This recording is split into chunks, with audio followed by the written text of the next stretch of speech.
The only way to chip is to break your wrist going back and hold it going through. In chipping, there are many different wedges. There's only one technique that works.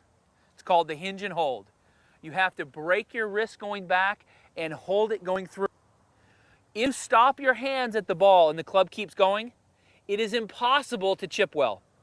The leading edge comes up off the ground and goes into the ball every time. It's impossible to make solid chips. The only way to chip is to break your wrist going back and hold it going through.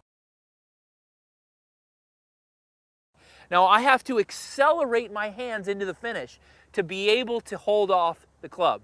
If my hands stop, the club keeps going, the leading edge comes off the ground, you will never chip well. There is only one way to chip, the hinge and hold. When chipping from around the green, the first thing I have to do is assess my lie. If I have a tight lie, I have to position my weight forward to help keep the leading edge down underneath the ball. If my weight is back and I have a tight lie, I will go into the ball with the leading edge and blade it. If I keep my weight forward, I'm able to slide the club underneath the ball very easily. If you play a course that has firm conditions, you also want to go to a wedge that has less bounce. If you play soft conditions, you want a wedge with a little bit more bounce. But because we have all different types of conditions on tour, I have to adjust my positioning of my weight throughout the shot. If I have an uphill lie or a fluffy lie and I position my weight forward, I go right underneath the ball.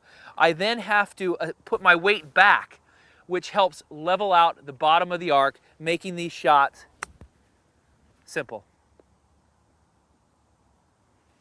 Get a 20 yards exactly the same. I set up the same, square to the hole, club face is square, I break the wrist going back, and I accelerate into the finish. You can see the club and the arm still form a straight line. If I want the ball to come in softer, it's the same thing we talked about. I can just open up the face using the same technique. I set square, I open up the face a little bit, I then readjust my body till the face is aimed at the target, and I re-grip the club. Same motion. Hinge and hold. And as I accelerate into the finish, you can see the club and the arm form a straight line. 30-yard shot here. It's an extension of the hinge and hold, a slightly larger chip. Keep the through stroke constant as firm as we can. We're going to just make a further backstroke using the same acceleration. We're using the hinge and hold method. We're breaking our wrist and accelerating it into the finish. I'm able to go into the ball aggressively. I'm going to make a further backswing and accelerate into the finish. And you can see the arm and the club are in a straight line. We need to be able to get these shots inside our 3-foot circle. This is where we're going to score. This is where we're going to win our championships. 50 yards. Hinge and hold method. This shot is just an extension of a chip. We're going to break our wrists early. We're going to accelerate into our finish. We're not taking the club way back and easing into the ball to hit this shot. We need the leading edge. We need the bounce to go through the ground the same for as long a period of time. That's where the hinge and hold method comes into play. Once we break our wrist and we accelerate our hands into the finish, the arm and club are traveling at the same speed, making distance control easy. The leading edge and the bounce are consistent for a longer period of time through impact, making these shots come off much more consistently.